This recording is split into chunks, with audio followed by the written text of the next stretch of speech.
Assalamualaikum warahmatullahi wabarakatuh. A'udzubillahi minasyaitonirrajim. Bismillahirrahmanirrahim. Alhamdulillahirabbil alamin wal 'aqibatu lil muttaqin wala 'udwana illa 'alal zalimin. Shalatu wassalamu ala asyrafil mursalin sayyidina wa habibina wa syafiina wa qurrati a'yunina Muhammadin sallallahu alaihi wasallam. Wa ala alihi wa ashabihi wa ummati sholihin alladzina yatamassaku sarimatahu sholihin ila yaumiddin. Amma ba'du. Saudara semuanya dimanapun berada, sahabat TriR, channel global dimanapun kita berada, kita pada murojaah hadis yang ke-10. Bismillahirrahmanirrahim. Al-hadisul ashir an Abi Hurairah radhiyallahu ta'ala anhu qala Rasulullah sallallahu alaihi wasallam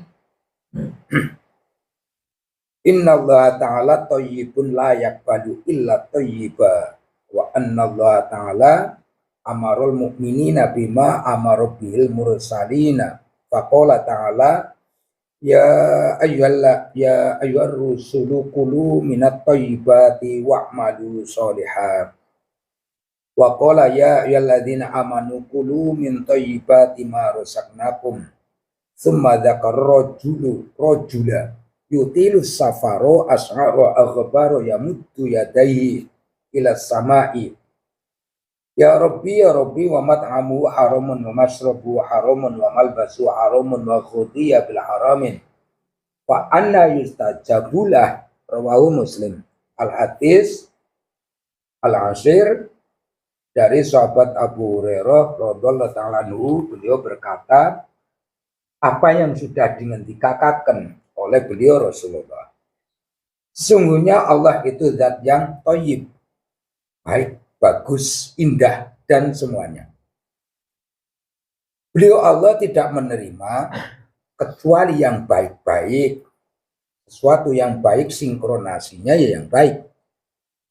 Dan sesungguhnya Allah memerintahkan kepada seluruh orang-orang yang beriman seperti perkara yang diperintahkan kepada para utusannya. Satu contoh dalam dalil Al-Qur'annya, orang-orang yang menjadi utusan, makanlah oleh kalian semua dari makanan yang baik, yang halalan thayyiban, dan berbuatlah kebaikan. Terus sinkron dengan ayat yang seperti halnya ke Rasul ya kepada mukminin. Orang-orang semuanya yang beriman, makanlah kalian semua dari makanan yang baik yang sudah saya kasih rezeki pada kalian semua. Lalu disebutkan ada seorang laki-laki yang lama dalam bepergiannya sampai rambutnya itu beramburadul, selalu mengadahkan tangannya ke arah atas. Ya Allah, ya Tuhan saya, ya Tuhan saya. Dan makanannya haram, apa yang diminumnya haram, pakaiannya serba haram, yang jadi dasar makanan itu juga haram. Bagaimana orang yang kayak gini itu bisa terijabah permintaannya? Alhamdulillah dalam hadis yang asyir ini keteladanan ataupun kemutolangahan pandangan jauh ke sana, memandang ke sini dan ke depan, kayak gitu. Bahasanya Allah itu thayyibun la yaqbalu illa thayyiba. Apa yang diperintahkan kepada utusannya tidak beda jauh seperti yang diperintahkan Allah kepada orang-orang yang beriman. Kita akan mendiskusikan, mudah-mudahan dapat ilmiah yang bersifat manfaat berkah bagi kita semuanya. Kalau Allah itu baik, maka dari unsur awal kita diletakkan, sebelum kita dilahirkan ke dunia ini oleh Allah diletakkan di alam rahim. Dalam rahim ini kita berkembang. Namanya saja juga alam rahim, alam kasih sayang. Allah tidak ugal-ugalan cara menciptakan perkembangan dari nutfah ke alaqah ke mudghah, dari sperma 40 hari berikutnya menjadi darah menggumpal, 40 harinya menjadi mudghah, daging menggumpal, 4 bulan ditiupkannya ruh. Di alam rahim diajari cara duduk, cara sujud, cara iftiros, cara tawarruk, cara sujud dan ruku, bersandar pada sebelah kiri pada jantungnya si ibu, sebelah kanan ke limponya si ibu, duduk dengan kenyamanan. Itu alam rahim, alam kasih sayang, kasih sayangi oleh Allah. Perkembangan, pertumbuhan, dan seterusnya, sampai tangan-tangan dan seterusnya. Setelah lahir, ada pesan penting. Saya kasih kamu mata, dan itu halal. Serta fungsi yang ada pada mata itu halal. Saya kasih telinga utuh, itu halal. Saya kasih tangan utuh, itu halal. Apa yang dari kasih sayang, itu halal. Wujud manusia ini sudah halal semuanya dari Allah. Makanya thayyib. Halal, Allah hanya menerima hal-hal yang kita asumsi kita, makanan, minuman, pakaian, tempat tinggal, berpikir, supaya sinkron. Adanya halal mensinkronkan kepada yang halal. Allah memberi halal, mata plus fungsionalnya mata. Sistem halal inilah sehingga untuk memaksimalkan optimal yang lebih ke maksimal secara taraf Nabi dan Rasul beda dengan taraf para umat tentunya. Para Nabi Rasul saja diperintahkan untuk makanlah kalian semua dari hal-hal yang baik, yang halalan, dan wa'malu sholihah. Gitu. Jadi dari tema ini kenapa kita disuruh yang baik-baik, makanan yang baik dan halalan, thayyiban, sehingga ada nafi'an mubarakan, supaya sinkronnya itu saling merekat dan bisa mengoptimalkan pada komposisi maksimal bagaimana memanfaatkan keberkahan keberadaan. Nah, kita akan berkomunikasi ataupun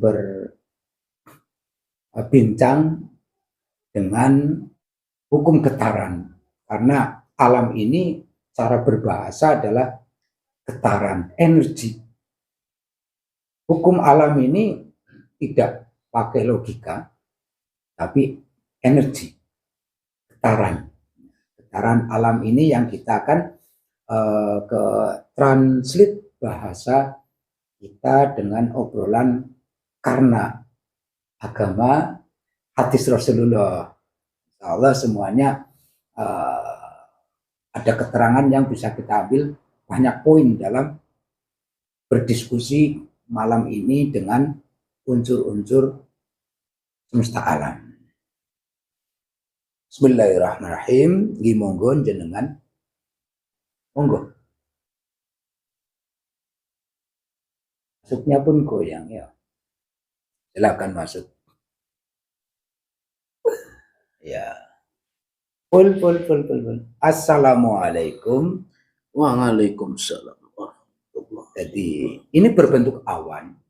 Karena awan itu secara siklus keilmuan pengetahuan alam itu kan karena uap yang dikarenakan panas berapa derajat, air itu menguap, didukung dengan embun, terus adanya kilatan-kilatan akhirnya mengembun dan terjadinya hujan. Jadi ini sudah terinduksi dari campuran panas, udara, air, angin menjadi awan. Ini 4 unsur jadi Awan. Assalamualaikum. Waalaikumsalam. Kita bisa ngobrol lagi? Insyaallah. Insya Allah bisa kita obrolkan. Jadi tentang mengetahui sisi manusia. Mata ini tadinya halal, diberi oleh Allah kapasitas wilayah fungsional dari mata ini halal. Allah melarang jangan kotori dengan hal-hal yang haram, terutama yang makanan, minuman, apa yang kita pakai, apa yang kita gunakan pendidikan, apa yang kita pakai dan seterusnya. Karena dari yang toyib itu akan pulang ke yang toyib. Kan kayak gitu ya. Satu contoh mata, dua contoh telinga. Telinga kanan, telinga kiri. Seringkali kita akan membedakan asosiasinya pikiran kita. Kalau kiri itu jelek, kalau kanan itu baik. Sebenarnya tidaklah ya. Keseimbangan kanan, tangan kanan sama, tangan kiri sama. Ya. Kita mengatakan setan, maka asosiasi pikiran kita akan mengatakan keburukan. Kita akan mengatakan malaikat, asosiasi pikiran kita akan mengatakan kebaikan. Nah, untuk baik, untuk jelek, toh jadi keseimbangan tangan kanan sama tangan kiri kan ya. Tidak ada beda dalam ciptaan yang halal ini ya. Iya. Jadi jangan, kalau sudah jadi tubuh manusia, kanan kiri tetap tangan kanan, tangan kiri tetap harus kena basuhan wudu kan ya, kayak gitu ya. Nah, yang kita tanyakan, kita obrolkan ya, kita ke nafas. Nafas adalah instrumen penghubung antara ruh ke kerangka luar, melewati kerangka tengah, yaitu jiwa. Nafsu amarah, lawamah, suka, dan mutmainah. Hidupnya kerangka luar, kerangka tengah itu kan karena nafas ini bersosialisasi dengan ruh, itu yang hidup kan ya. Hidup, ruh hidup, terus asosiasi, transisi ke badan. Terus kita kedip-kedip, gerak, dan seterusnya. Tatkala kita hirup nafas, terus ada kehidupan, terus datang dengan ketulusan, pergi tidak, keluarnya nafas tidak minta dipuji ataupun tidak tanda apa-apa ya. Itu gambaran alam kan ya. Nah, getaran pada diri kita manusia tatkala nafas yang sadar ini apa terrekomendasi oleh bangsa Anda, alam atas kayak gini. Saya mengatakan Anda dari alam atas karena Anda itu awan, gabungan dari angin, uap, cahaya, dan air. Terkoneksi ya. Oh, terkoneksi. Jadi bahasa Anda adalah energi. Oh, bahasa Anda adalah energi. Tatkala manusia itu nafas ini adalah penyambung dan penggerak transisi ke seluruh badan sehingga bergerak seluruh badan. Yang badan ini sudah halal, nafas ini berhenti, hidup tetap hidup, yang mati tetap mati. Iya. Badan ini mati.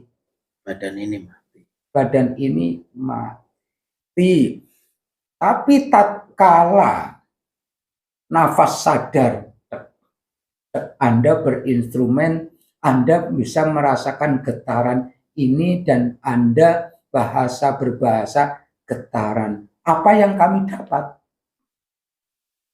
Dari getaran ini?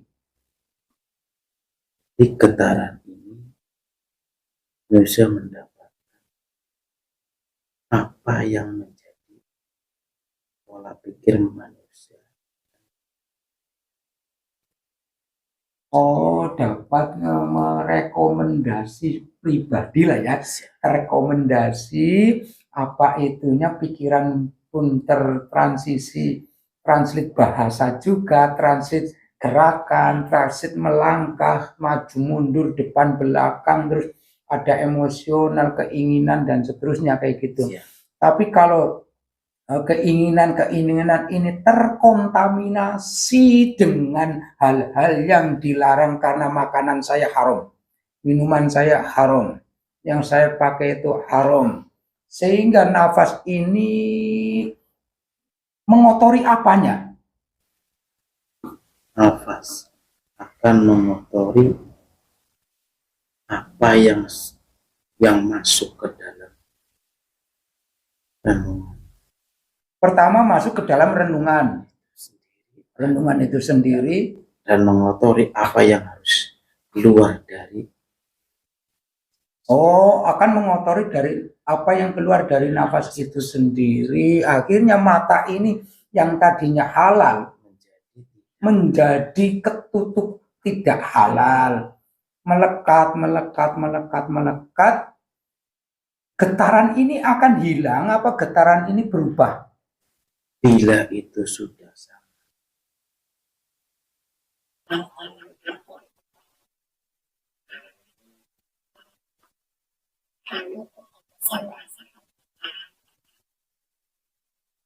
Oh, jadi alam ini sinkronasi getaran itu, kalau getaran itu larinya ke kesadaran.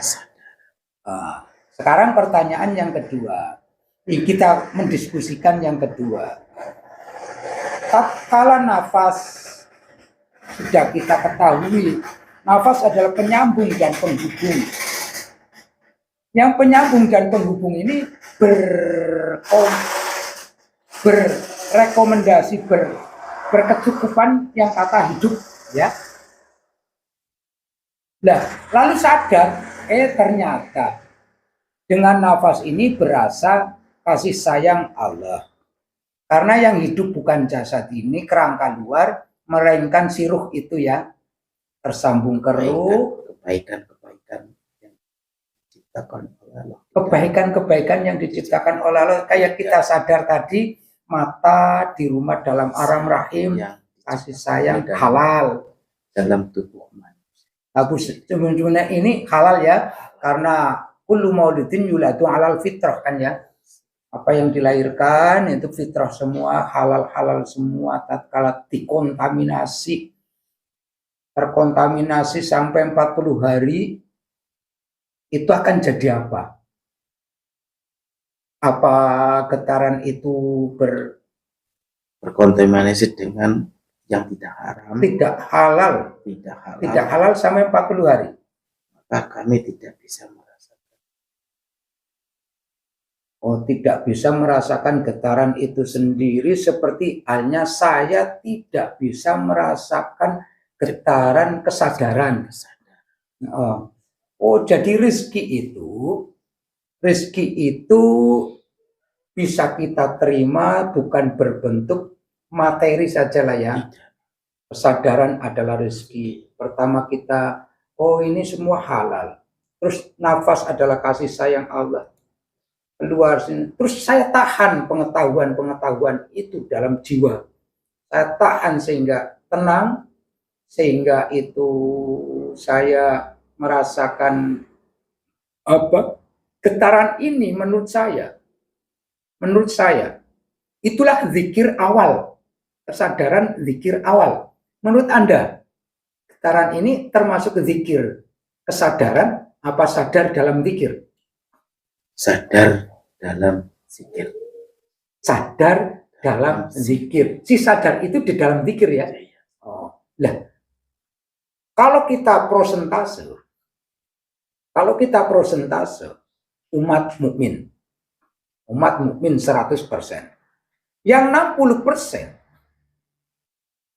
berakidah, berkeyakinan